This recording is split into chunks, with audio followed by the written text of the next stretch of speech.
Boa noite, povo de Deus, paz seja convosco.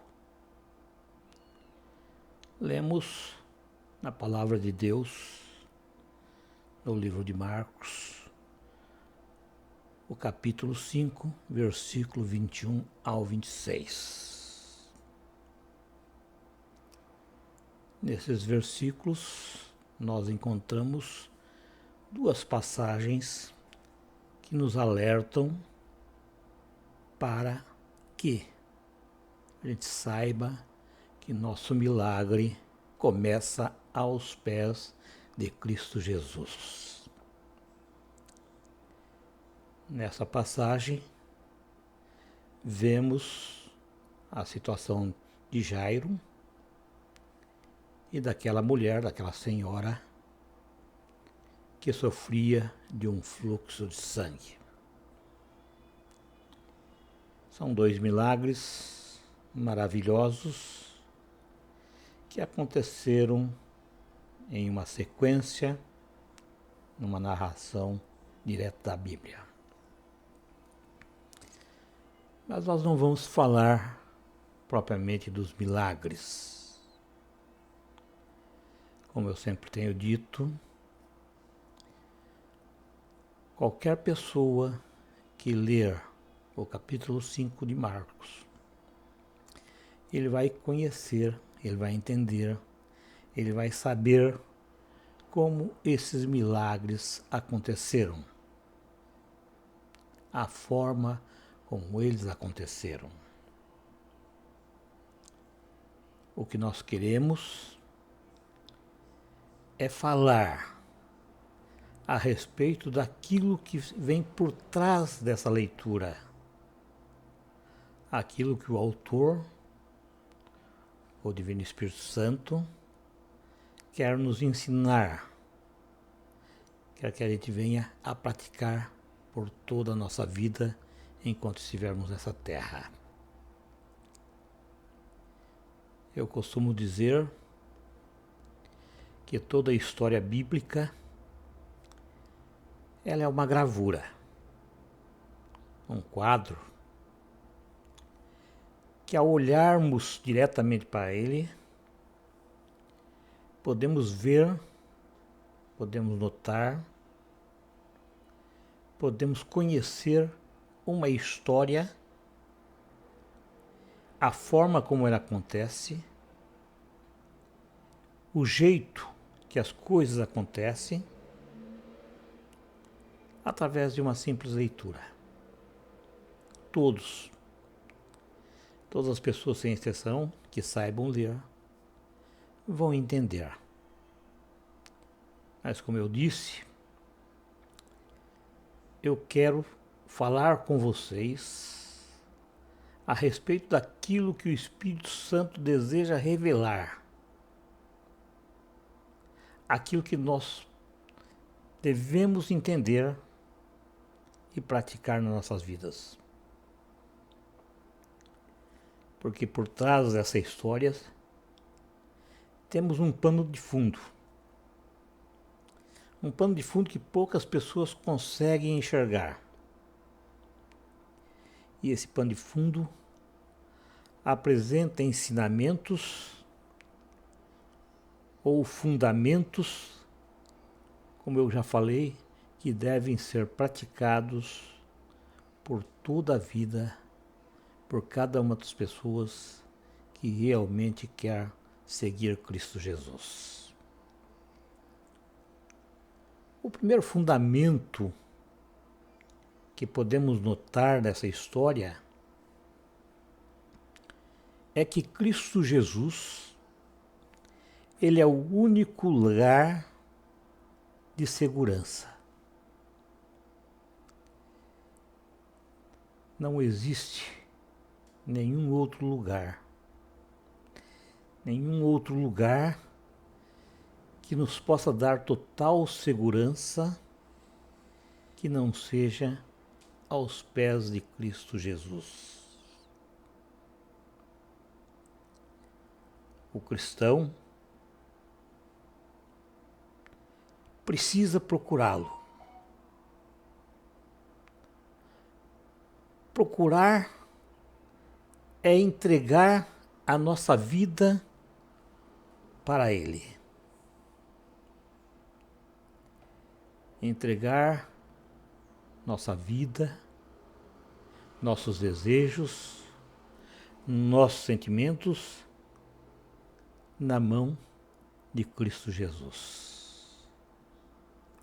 Uma coisa é certa: Cristo é educado. Ele jamais vai entrar na vida de alguém se não for chamado para intervir, se não for chamado para entrar, se ele não for convidado. Essa mulher do fluxo de sangue e o próprio Jairo, eles procuraram a Cristo. Eles ouviram dizer que Cristo estava fazendo proezas, estava fazendo maravilhas, estava fazendo milagres. Então eles foram à procura de Cristo. Para eles não tinha solução. Humanamente eles não tinham mais o que fazer. Mas eles sabiam que Cristo Jesus era a sua única esperança, era a única solução para os seus problemas. Eles tinham confiança de que nos braços de Cristo eles encontrariam refúgio e proteção. Eles sabiam que aos pés de Jesus eles estariam seguros.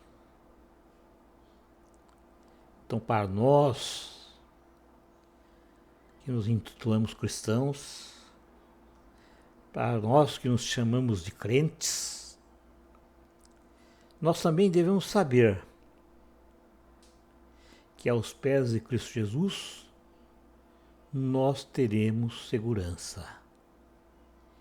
E que essa segurança estará ao nosso lado e no nosso dispor, enquanto nós permanecermos nessa rocha. Rocha que é Cristo Jesus. O segundo fundamento que podemos tirar dessa lição é que o perdão é a nossa maior necessidade. Sim, o perdão é a nossa maior necessidade. É verdade que todos nós temos problemas. É verdade também que muitas pessoas nesse momento, nesse exato instante, não precisam de um milagre. Mas também é verdade que todos nós somos pecadores. E como pecadores, todos nós, sem nenhuma exceção, precisamos de perdão. Eu posso dizer, sem medo de errar, que o milagre é importante. Sim, milagre sempre foi, é e sempre será importante na vida do ser humano. Mas uma coisa também é certa. Se nós morrermos hoje, e se somos perdoados por Deus, nós iremos para o céu para viver com Deus. Independente se nós precisarmos de um milagre ou não. Mas, porém, Se nós recebermos um milagre hoje e amanhã a gente vier a morrer e sobre nós pesa o peso do pecado e não fomos perdoados, morrendo sem o perdão de Deus, aquele milagre que nós recebemos para nada serve. Pois sem perdão iremos para o inferno. Iremos amargar a eternidade distante de Deus, ardendo no lago de fogo.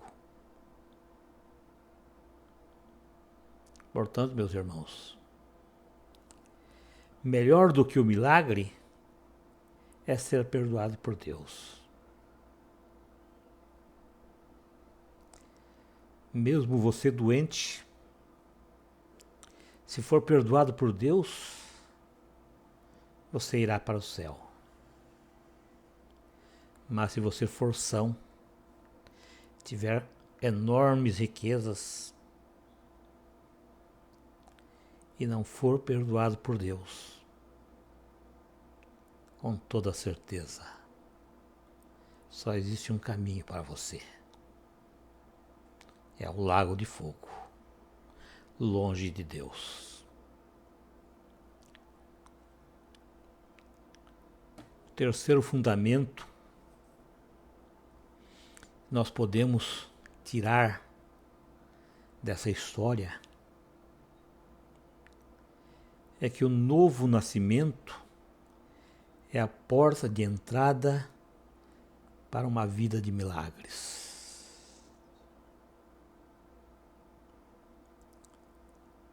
Eu tenho ouvido muitas pessoas, pastores, falar que basta conhecer a Cristo Jesus ou acreditar nele para sermos salvos.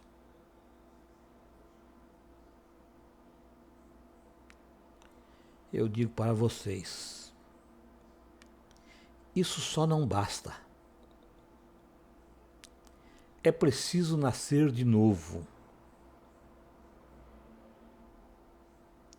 Mais do que acreditar, é ser movido pela fé.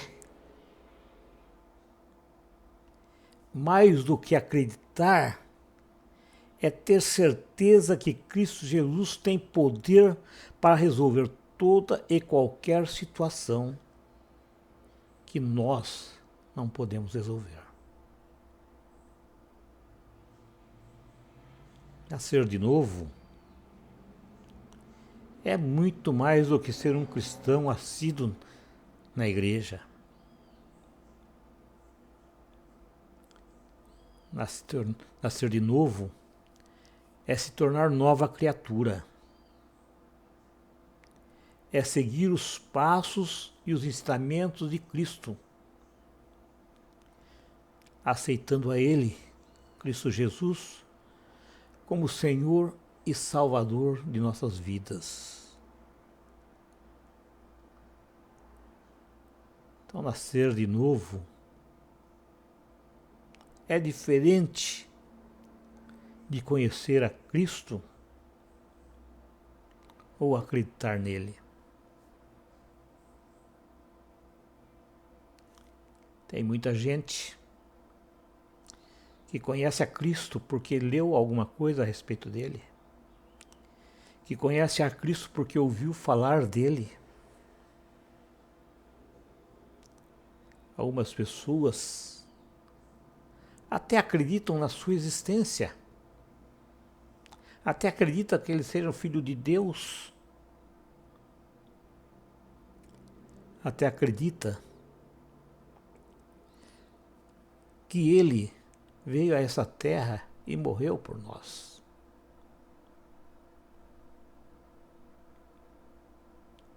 Mas, infelizmente, essa crença não é suficiente. Nós precisamos seguir os seus mandamentos. Nós precisamos seguir os seus ensinamentos. Nós precisamos fazer e ser como ele foi nessa terra. Portanto, meus irmãos, nascer de novo é deixar tudo para trás. É um novo começo. Uma vida com Cristo Jesus. Uma vida onde Ele é o Senhor das nossas próprias vidas. O quarto fundamento que podemos tirar é não compartilhe seus problemas com qualquer um.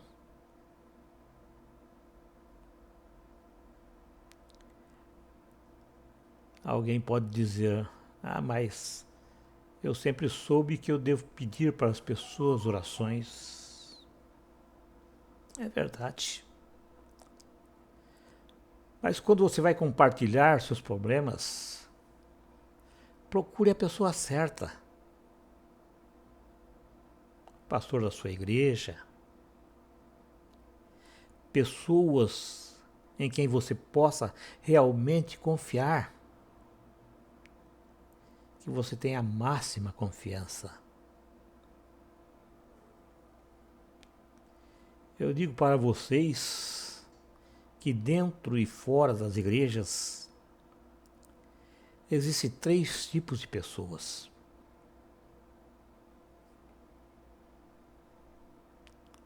Umas que quando você pede oração a elas e você expõe a sua situação, os seus anseios, as suas necessidades,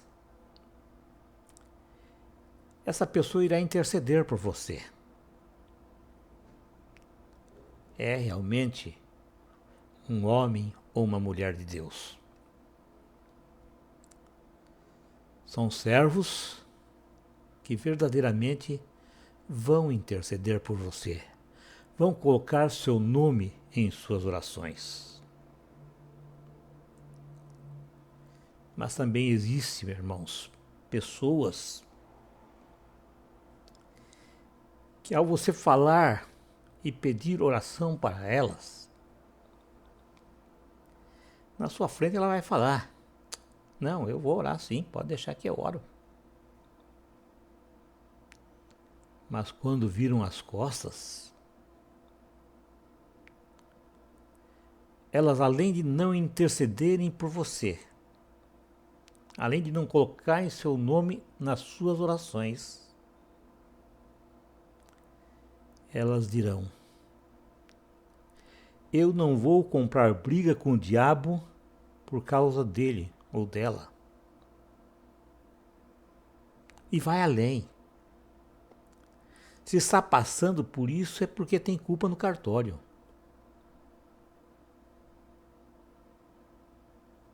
Isso quer dizer que, além de não orar por você, ainda lançam maldição sobre você, dizendo que você é culpado daquilo que está passando. Mas existe outro tipo pior ainda do que esse.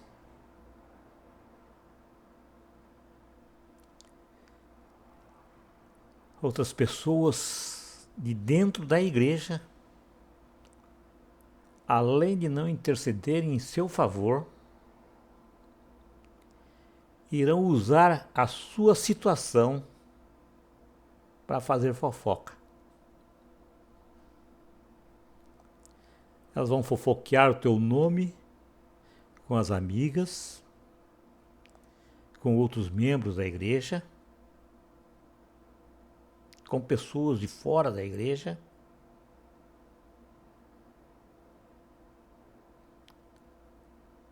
Ainda falando, fulana veio falar comigo, pedindo oração. Vê lá se eu vou falar para ela. Ela merece o que ela está passando. Então, irmãos, ao você pedir oração para alguém, peça verdadeiramente para o seu pastor. Peça para as pessoas em quem você tem confiança. Mas existe algo melhor ainda. Dobre seus joelhos e fale com Deus.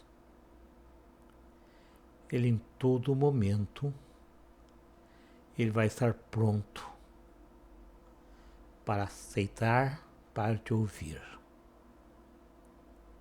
E no nome de Jesus, ele vai resolver o seu problema.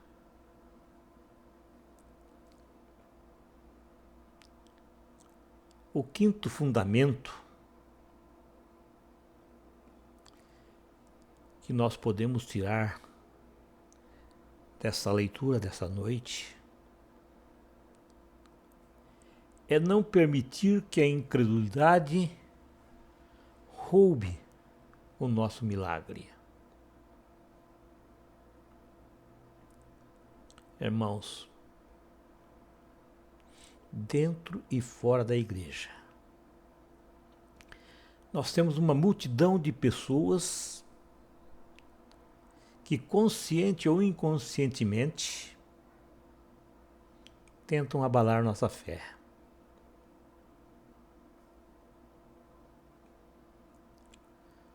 Observe o que aconteceu com Jairo. Se ele tivesse ouvido o que as pessoas falaram para ele, os parentes, os amigos falaram para ele, a filha dele não teria ressuscitado. Porque chegaram para ele e falaram: não incomode mais o mestre. A sua filha está morta. Imagine você se algo semelhante a isso acontecesse com você. Nós precisamos ter fé. Nós precisamos acreditar que nada é impossível para Deus. Cristo falou para Jairo: não temas, tenha fé somente, acredite somente. Ele acreditou. E mesmo depois de morta, a sua filha ressuscitou. Aquela mulher do fluxo de sangue, diz a palavra que ela tinha gasto todas as suas economias. Ela não dispunha mais de dinheiro. Mas ela tinha uma esperança. Ela não permitiu que aquilo que tinham falado para ela, porque muitas pessoas falaram para ela que o caso dela era impossível, que não tinha cura. Os médicos falaram que não tinha cura. Ela estava há 18 anos sofrendo. Mas ela acreditou.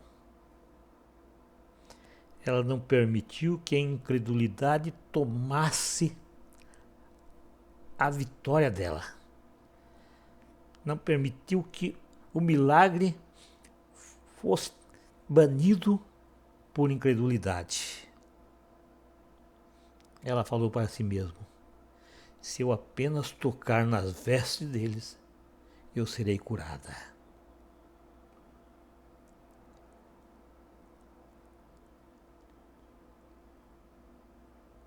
O próprio Jesus, quando ele esteve na sua cidade,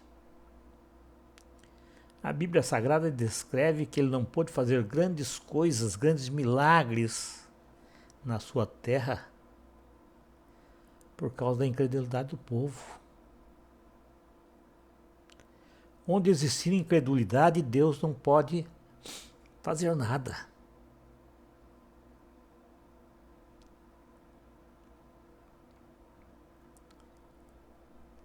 aquele cego de Betsaida, Cristo tirou ele da cidade porque Betsaida era uma cidade incrédula. Ele não quis permitir que o povo daquela cidade impedisse que o milagre acontecesse para aquele cego.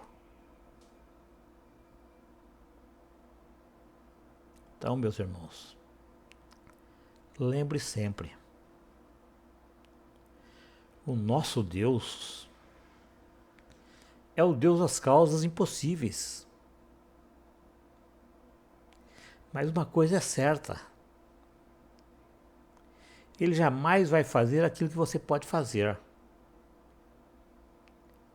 Se nós podemos fazer, vamos fazer, porque Deus não vai fazer por nós.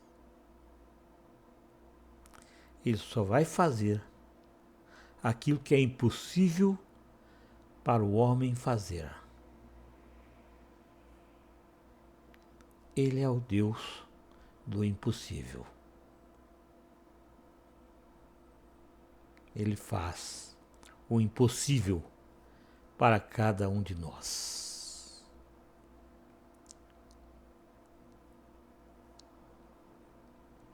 O sexto fundamento que podemos tirar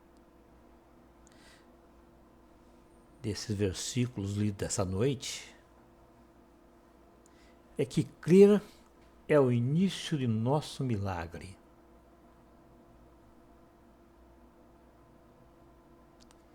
Eu posso dizer a vocês, irmãos, que Deus fez a mim, fez a você, fez a cada um de nós para sermos pessoas saudáveis, para sermos prósperos. Ele não fez o homem para ser doente. Ele não fez o homem para ficar mendigando pão. Ele fez o homem para ser saudável e prósperos. Somos, portanto, abençoados. Mas uma coisa é certa: o inimigo não aceita essa situação. Porque nós estamos no lugar que era dele.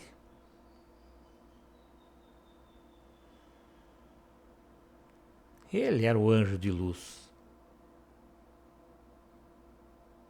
Ele era abençoado.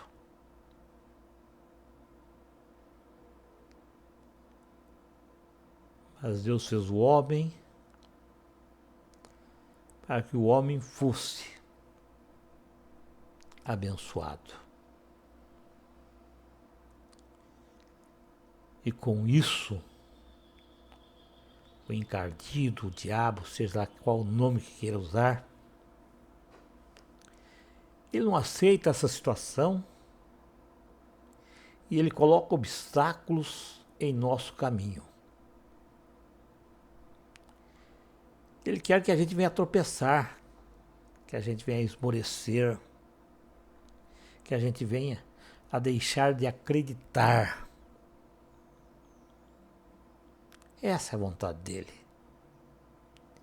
A única intenção dele é destruir completamente o homem. É impedir que a vontade de Deus seja realizada com relação ao ser humano. Portanto, irmãos, nós precisamos crer, mas crer com fé, uma fé inabalável. Lembrar que mesmo que humanamente seja impossível para nós, para Deus nada é impossível. Para Deus não existe impossível. Nós temos de lembrar que fé é o território de Deus. Que a incredulidade é o território do inimigo.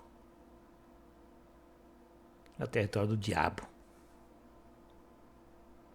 Nós temos que lembrar que o diabo não pode fazer nada contra nós enquanto nós estivermos no território de Deus.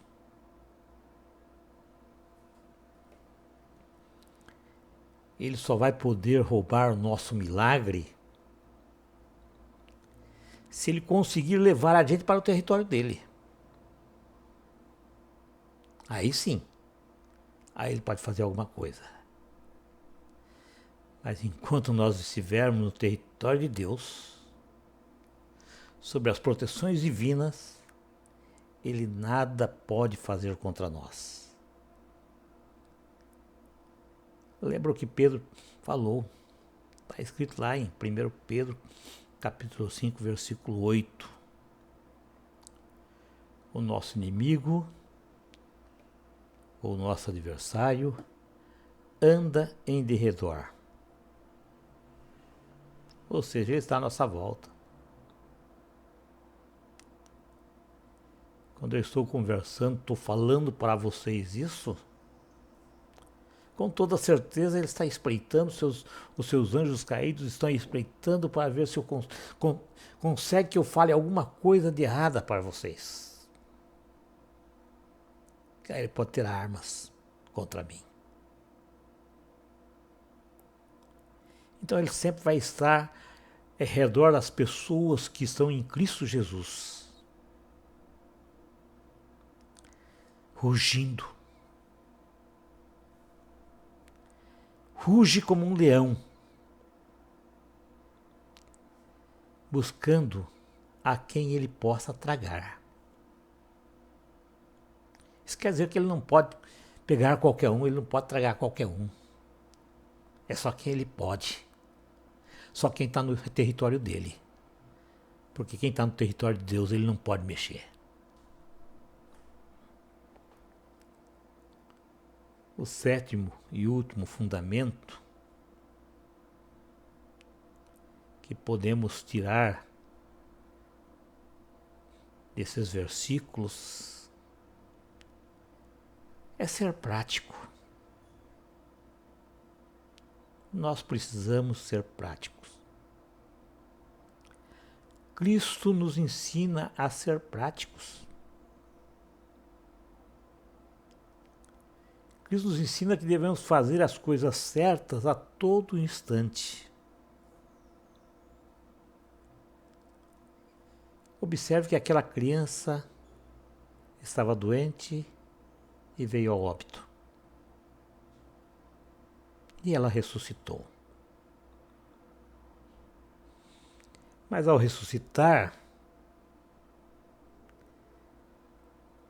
ela estava abatida, cansada e com fome. Cristo sabia disso.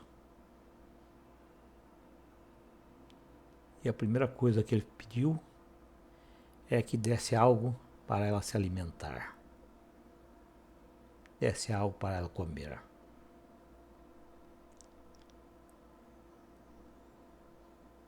Uma coisa que eu posso notar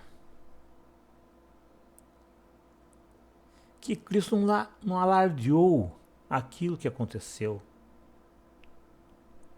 Como nós vemos hoje, em muitos pastores, em muitas igrejas,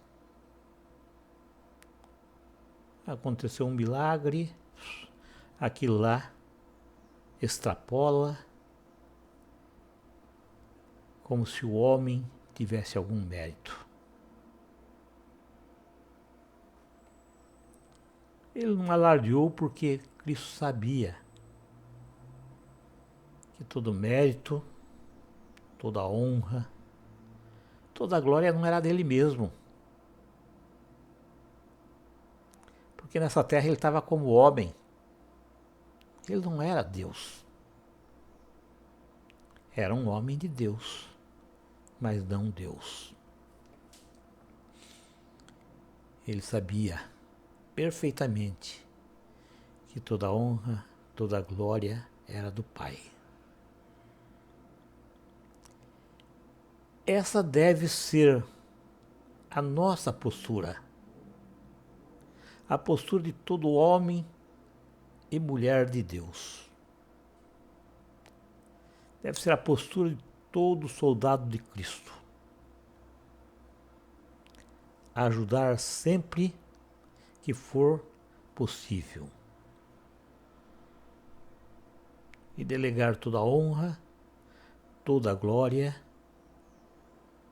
a Deus Pai. Amém.